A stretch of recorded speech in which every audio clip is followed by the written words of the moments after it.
Okay, welcome back to the developer track, everybody. Next up, we have Wei. Wei is going to be talking about IPv6 support in CloudStack, discussion, design, and demo. So everybody, please give Wei a big virtual welcome. Over to you, Wei. Thank you, Jers. Thank you, everyone. Good morning, good afternoon, good evening. Today, I will talk about the IPv6 support in CloudStack. IPv6 is a popular topic which has been discussed many times in the past. We had some discussion and some progress in the past half year. So today I will share with you what we have discussed, what we have designed and implemented. So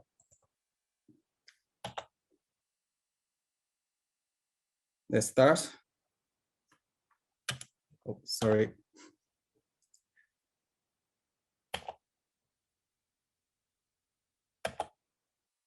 So my name is Wei. I have 11 experience in cloud computing, 2 years, including 2 years on OpenWebinar and 9 years on Apache CloudStack. I became a CloudStack committer in 2013 and a PMC member in 2017. I joined ChipBlue as a software architect half a year ago. You can reach me by my emails. Today I will start with an introduction of IPv6 and its support in Apache CloudStack, then followed by some ideas of further IPv6 support in CloudStack and IPv6 routing. At the end, I will explain our design and give a demo of IPv6 static routing.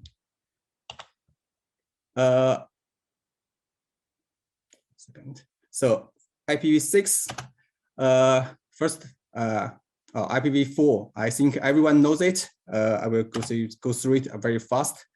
The Internet Protocol version 4, and each IPv4 address has 32 bits, and they display in decimal, and the total amount of IPv4 addresses are 4.3 billion. So for now, we have 7.9 billion people in the world. So it means by average, 2% share one public IPv4 address. It's now we have faced a problem some years ago, IPv4 address exhaustion. And there is already a workaround for it, network address translation, as known as NET. But it's just a workaround, and the final solution is IPv6. So IPv6 is the Internet Protocol version 6. It is the next generation of IPv4. The IPv6 address has 128 bits, and the total amount of IPv6 addresses are very huge. So we do not need to worry about the amount of IPv6 addresses.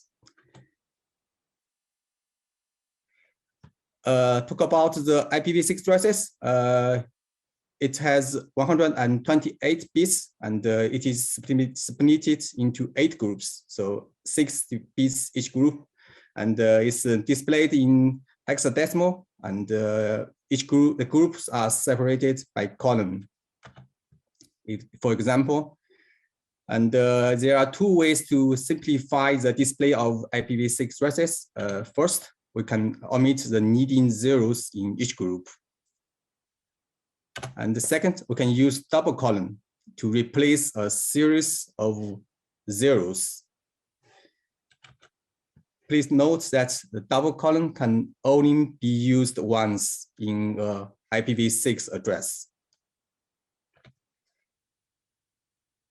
For the IPv6 networks, for IPv4 networks, normally we use CIDO to define a network. So it contains IP address and network prefix. For example, 10.10.10.0/24.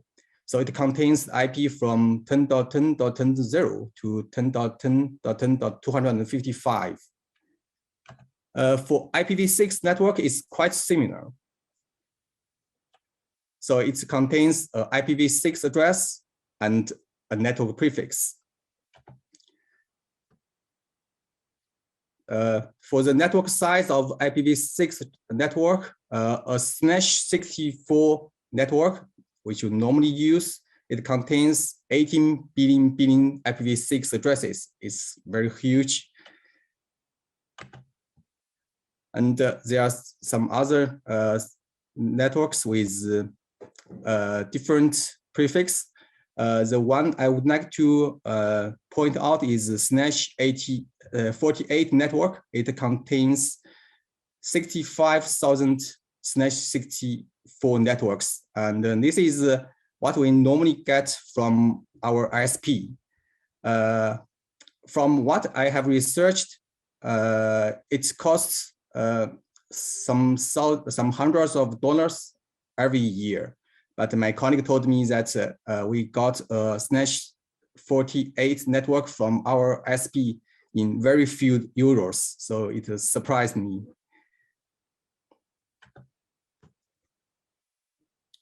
There are some IPv6 networks which are reserved. For example, the ULA, the unique local address.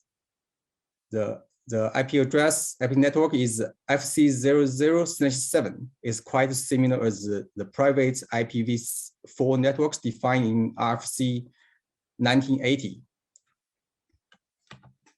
Another one is reserved is unique local unicast network. So it's FE80/10. So if we have enabled the IPv6 address in our servers, we will say it in our NIC. We can find more reserved IPv6 networks on this website.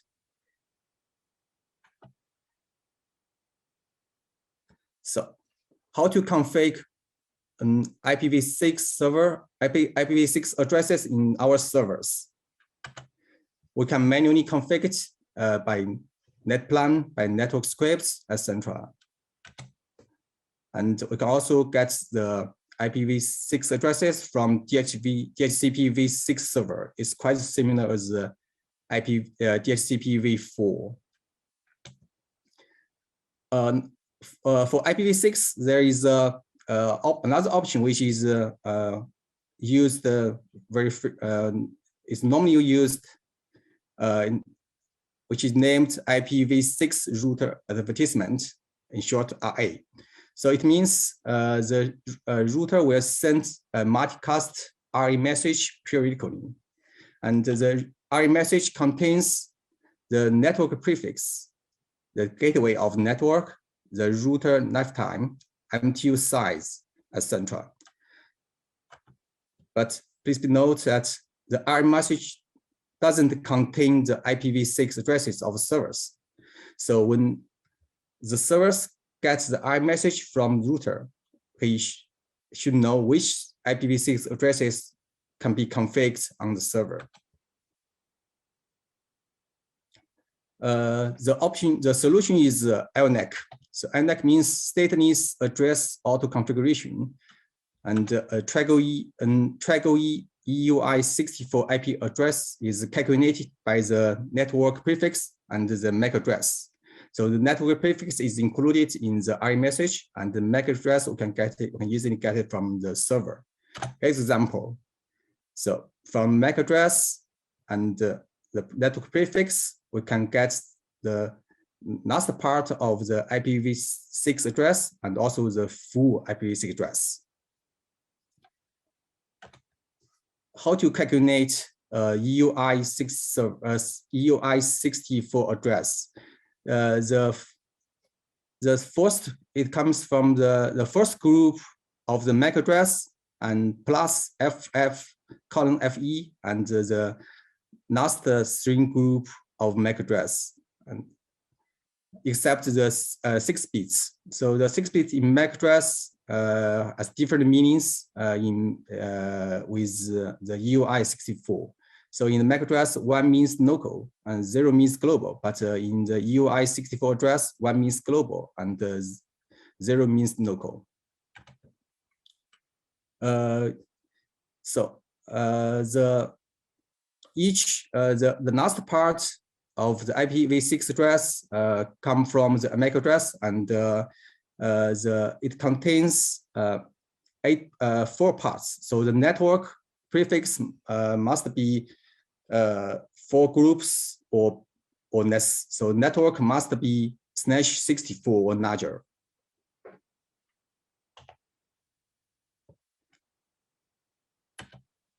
IPv6 support in CloudStack. We have some agreed on architecture. First, guest networks has a /64 IPv6 range allocated. So there is no source net, no DHCPv6, and the router will act as the RA server. So it can be for the shared networks, it will be the physical upstream router, and for isolated networks or VPC, it will be the CloudStack virtual router. So the second, guest VMs have public IPv6 allocated. So we do not use private IP. We do not assign private IP to the guest VMs. And the VMs will get an SLAAC auto-generated UI64 IPv6 addresses from the net prefix and its MAC address.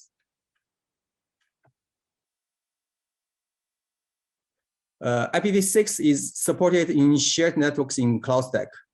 So shared means networks can be used by multiple domains and accounts in CloudStack. That's the diagram.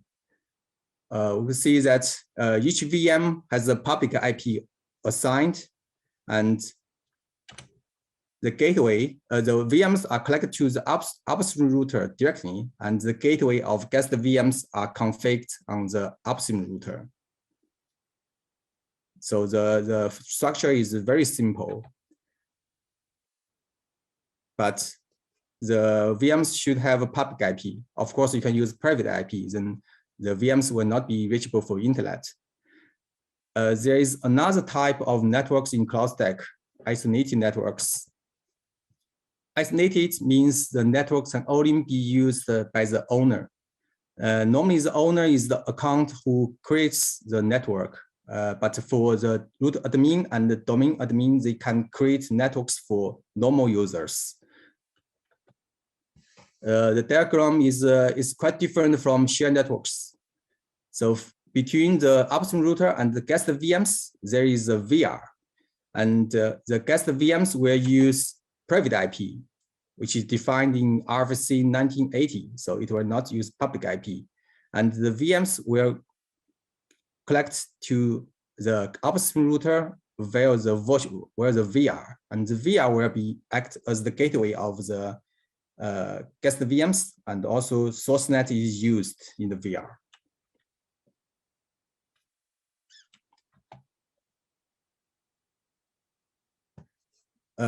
VPC in CloudStack. So VPC means virtual private gateway, a private cloud. It acts as a container of multiple isolated networks. And for the isolated networks, we call it VPC tier. Each VPC tier has its own VLAN pseudo network ACR NIST, and all the VPC tiers collect to the same VPC VR. So the VPC tier can communicate with each other via the VPC tier. So the traffic will not go to the upstream router. There are some additional services in VPC, for example, private gateway and side VPN.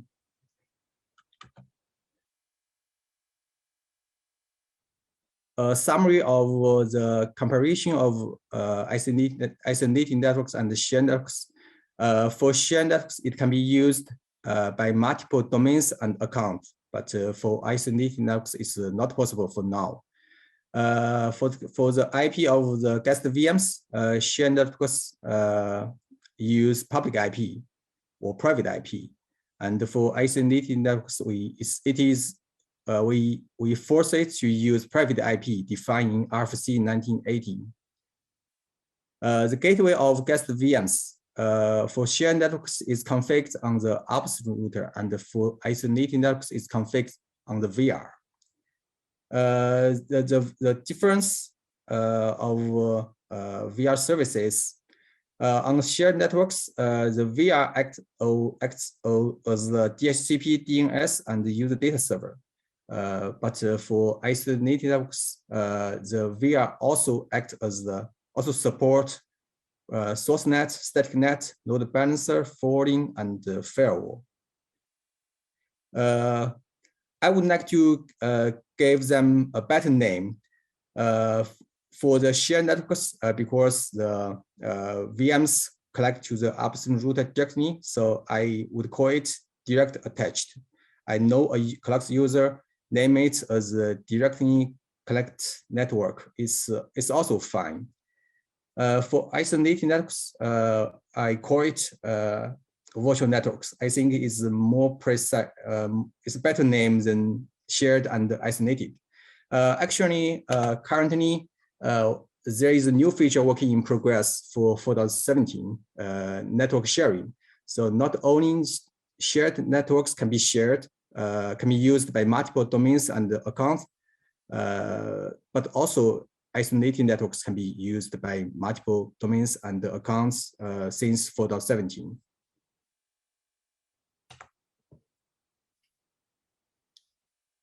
We can create shared networks with IPv6 support. So we can, so if we look at the form, we can, there are two parts, one for the IPv6 gateway net mask start IP and end IP, and another one for IPv6 gateway SADO start IP and end IP. But it's below that IPv6 start IP and end IP are not effective in 4.16 because the guest VMs get SLAAC IPv6. So it might not be in the range between start IP and end IP. And we will probably remove these two fields in the future. IPv6 only networks, shared networks is not working in 4.16.0.0. We have already created a pull request to fix the issue. Please choose the networking quick cloud with no services, because for now VR with only IPv6 doesn't work. For KVM, there is a special zone named Advanced Zone with Security Groups. In the zone, we can create shared networks with security group. And IPv6 is also supported in the security group rules.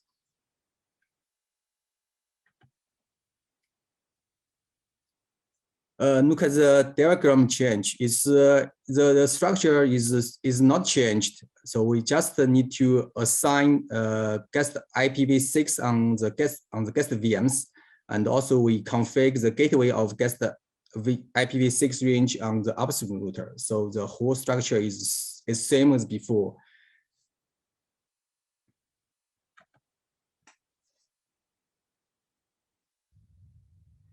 So next part, our ideas of further IPv6 support in CloudStack. Well, to be clear, we would like to support IPv6 in isolated networks and the VPCs. There are two problems need to be addressed. The first one, in isolated networks, all the VMs use private IPv4. But for IPv6 addresses, as we agree, all the guest VMs will use public IPv6 addresses, and it is generated by SLAAC.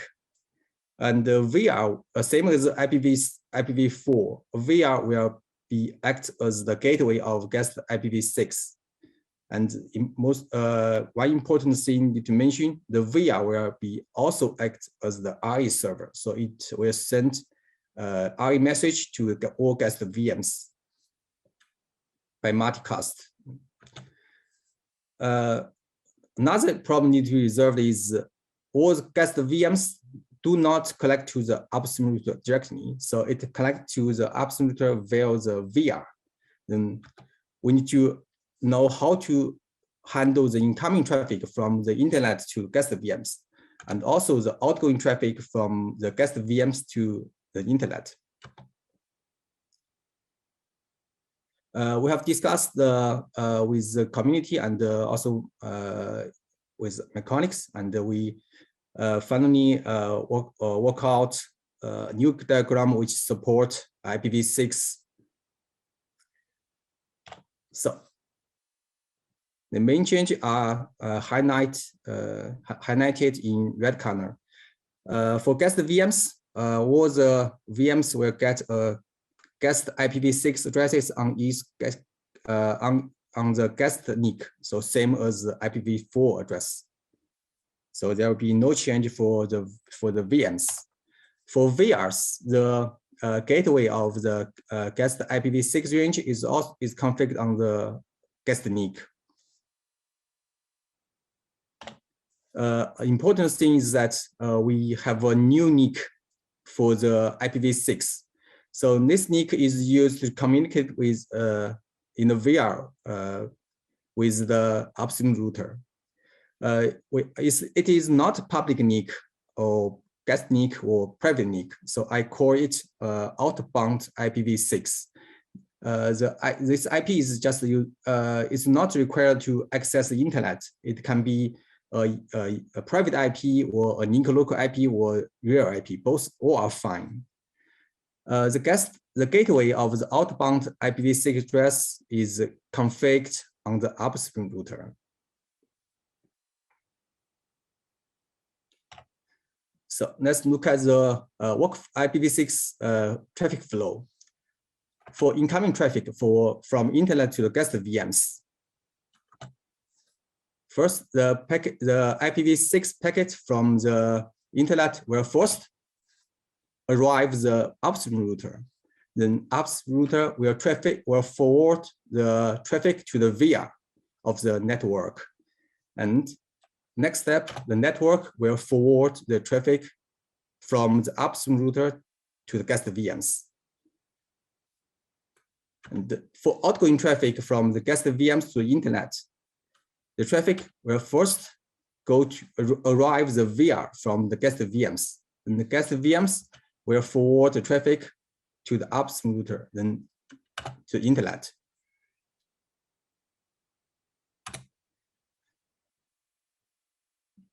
For the VPC, to support IPv6, the new diagram is also similar as the isolated networks. If there are two VPCs, we need to configure the gateway of the two guest IPv6 ranges in the VPC VR, and there is also a new NIC for the outbound for the IPv6 communication between the VR and the upstream router. Also, the gateway of the outbound IPv6 is configured on the upstream router. Please note that it is possible that IPv6 is supported in, if there are multiple VPC tiers, it's possible that the IPv6 is supported in some of VPC tiers, but in the other VPC tiers, it is not supported. So now we need to solve this problem. How IPv6 traffic is forwarded in the VR, including the incoming traffic and the outgoing traffic. We need to implement IPv6 routing in the VR.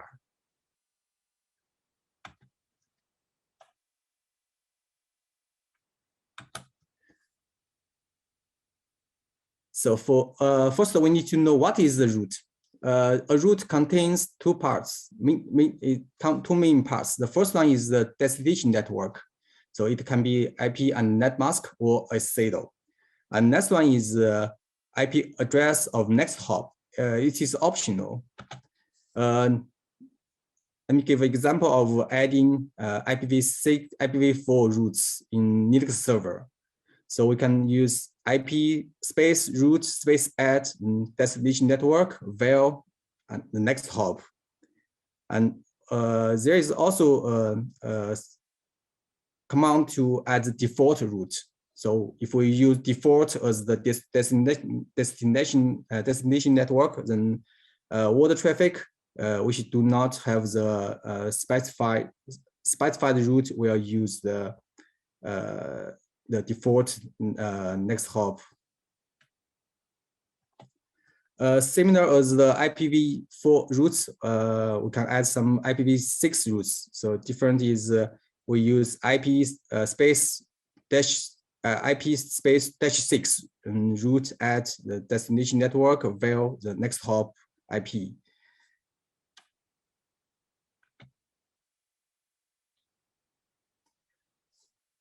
Static routing. Static routing means routes are statically configured by administrators. It can be in physical routers or in physical servers or VMs, etc. So to give an example, in CloudStack VPC VR. So if we look at the kernel IP routing table, it has the default route. And it also has the route to the upstream router and also some routes to the guest VMs in VPC tiers.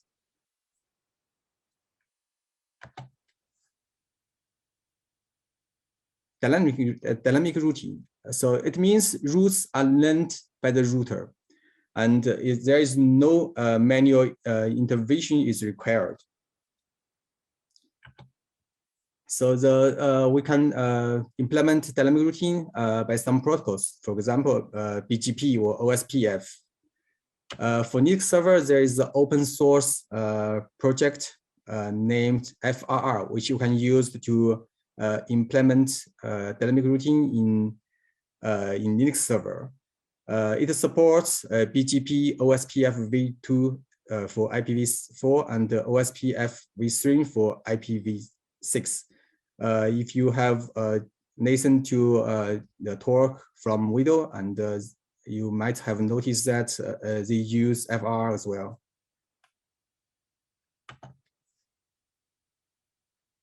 So example of static routing and dynamic routing. So we suppose we have three CloudStack VPCs, and they have different CIDO, different IP, different net mask, and we create create a guest VM in each VPC and VPC tier. Now we want to connect to the VMs. We have several options. For example, option 1, we can use static net for each VM. And option 2, we can set up side-to-side VPN and collect the VPCs by VPN. And option 3 is we can use static routing. So in the VPC VR, we can add some routes. For example, some static routes. For example, in the first VPC VR, we add 2 routes to the network of the other 2 VPCs. The next hop is the public IP of the other 2 VPCs. And please note that these are manual changes for testing. It is not possible to do it by CloudStack API. And if we make a similar change in all the VPC tiers, and we can see that the VMs in different VPCs can reach each other by the private IP. Option 3, we can use dynamic routing. For example, we use OSPF protocol. In the first VPC VR, we add a IP table rule to allow the incoming OSPF packet and install FRR, and then enable the daemon for OSPF in FRR, and we create a very simple FRR configuration file and restart FRR. Then FRR is set up in the VPC VR. If we set up make the same changes in the two VPC VR, after a few seconds, we can run the command line of FRR and check the root, the OSPF root. We can see that there are two roots which are named in the router by FRR. If we check the IP routing table, we can see that there are two routes which are added automatically by FRR. Then the VMs can reach each other by its private IPs.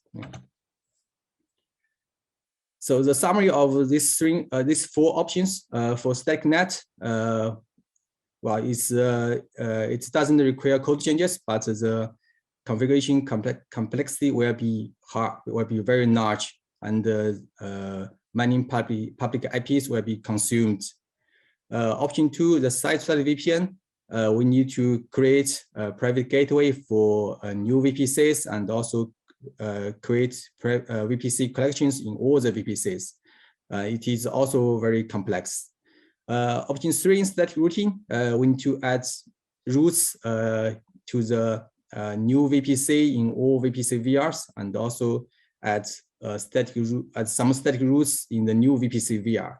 So it requires some CloudStack code changes, but the configuration is not complex.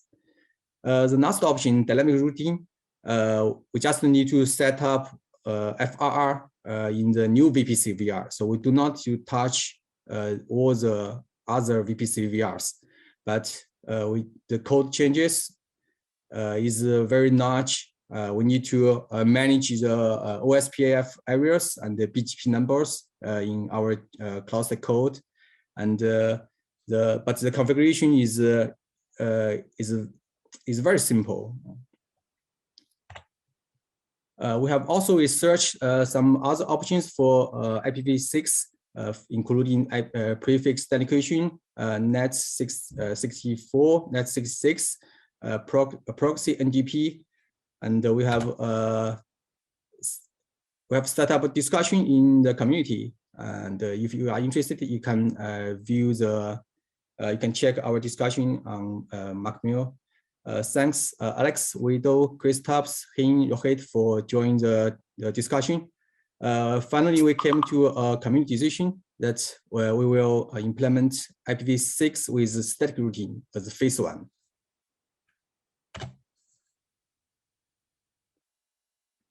So what static routes need to be added?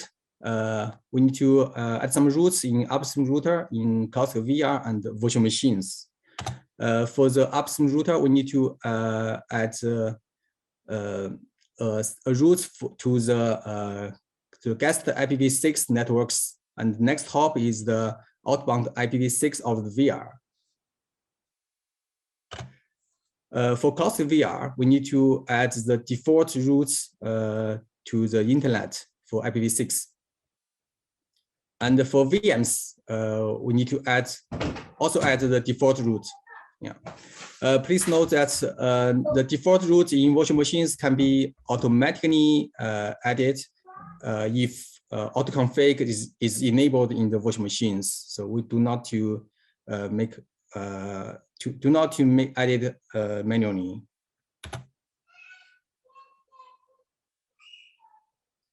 So design and demo of the IPv6 static routing. There are some changes. First, we need to manage the guest IPv6 ranges, and we need to improve the network offering creation. So IPv6 will be supported in some networks, but for the rest, IPv6 will not be supported. We need to make some change in the network VRs and the VPC VRs, and also the virtual machines to support IPv6. And the last one, for the IPv6 security, we need to add the IPv6 firewall and network address and also support IPv6 in the network ACL in VPC. So part one, manage guest IPv6 ranges.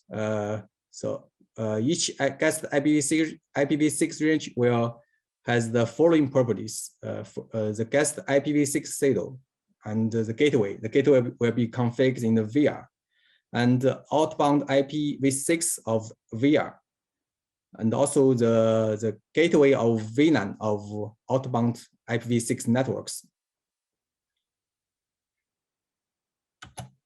Some APIs need to be implemented, including the create, list, update, and delete guest IPv6 ranges. In addition to it, we will also provide the option to dedicate it and dedicate guest IP range to some domains or accounts, so the cloud users can bring their own IP ranges, and also the release of the dedicated IPv6 ranges. So improvement on the network offerings, we will add some new properties. For example, Internet Protocol.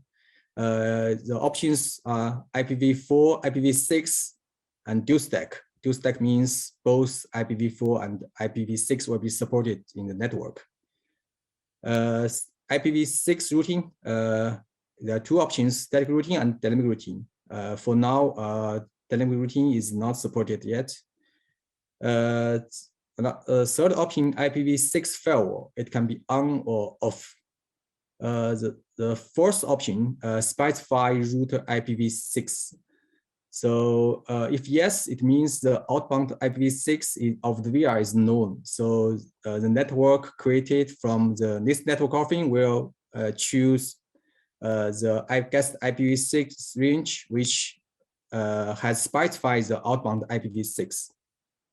And if it's known, then the VR will use the LNAC outbound IPv6. Please note, IPv6 only isolated networks may not be needed. So we can use IPv6 only shared networks instead. And the IPv6 firewall might be always on. We can discuss afterwards.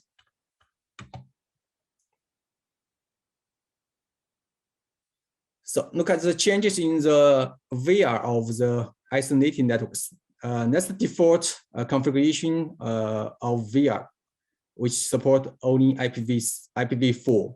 So it has 3 NICs, ETH0 for guest, ETH1 for management, and ETH2 for public IPv4. If IPv6 is supported, then we'll plug a new NIC to the VR for the outbound IPv6. Well, if the outbound IPv6 use the same VLAN as the public IPv4, then it is not needed. Then second step, step 2, enable IPv6 forwarding in the VR by some network, by some command line commands. Yeah. Step 3, config addresses in the VR. So it means the source net IP on the ETH0, ETH2, and outbound IPv6 on the new NIC ETH3, and the guest IPv4 and IPv6 gateway are both configured on the guest NIC ETH0.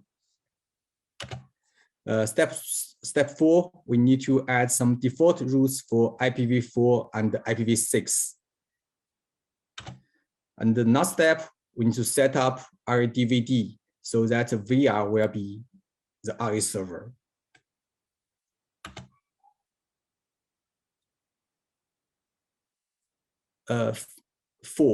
Changes in the VPC VR. So different as the VR of isolated networks. At the beginning, there's no guest NIC in the VPC VR. So it contains 2 NICs, one ETH0 for management and ETH1 for public. Now we create the first VPC tier. If the VPC tiers support IPv6, we need to plug two NICs, one for the guest network and one for the IPv6. Same as the VR of isolated networks, we need to enable the IPv6 forwarding in the VR and also config addresses in the VR. Yeah. Then we need to add default routes for the IPv4 and the IPv6. Set up radvd, so VPC VR will be the RE server. It will send RE message. If there are multiple VPC tiers, we need to repeat step 1 to step 4 for the VPC, all the VPC tiers.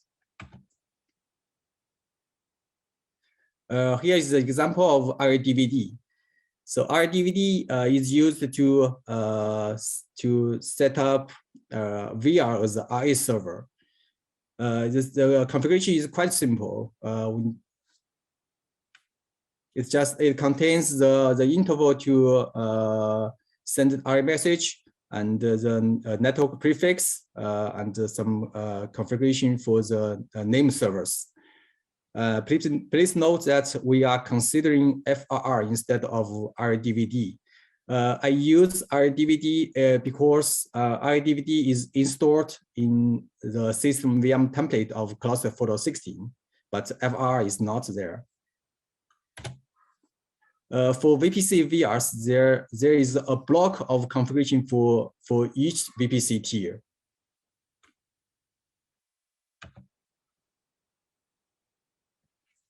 Changes in virtual machines. In the VMs, we need to enable IPv6, and we need to enable autoconfig. So the VMs will get the SLAAC IPv6 addresses. For Linux server, it can be done by some syscontrol settings. All these configs are applied in the CloudStack VM template with CentOS 5.5. So if you want to test the IPv6, you can use this template this VM template for testing. Yeah. For Windows, the VMs use IPv6 privacy extension by default. Wei, we're just about to get cut off quite soon on the stream, so if you want to sort of just round up. Okay. So I go to the demo side. Yeah. 1 second. So please note this feature is still working in progress, and this demo is based on a prototype.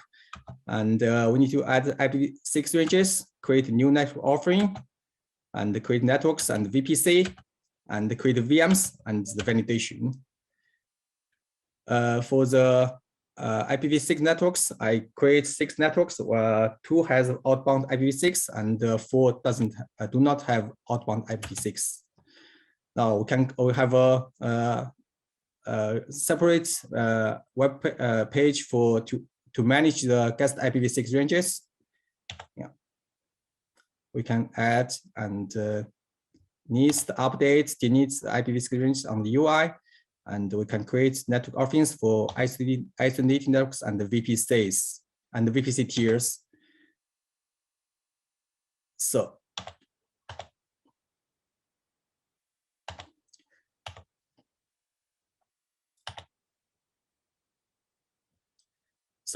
now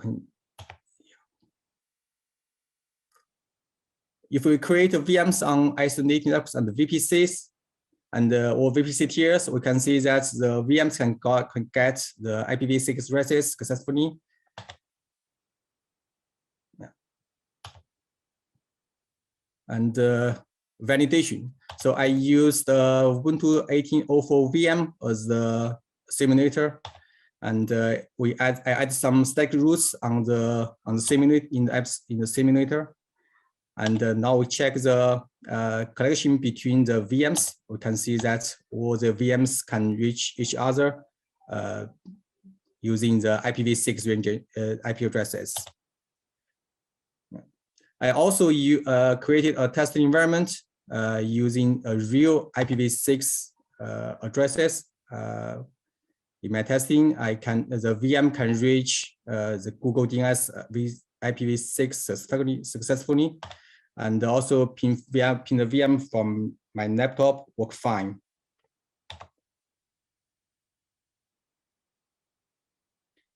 Future work, there is a pull request for IPv6 with stack routing, and we will work on dynamic routing based on the feedback and the request and prefix dedication. I think that's it.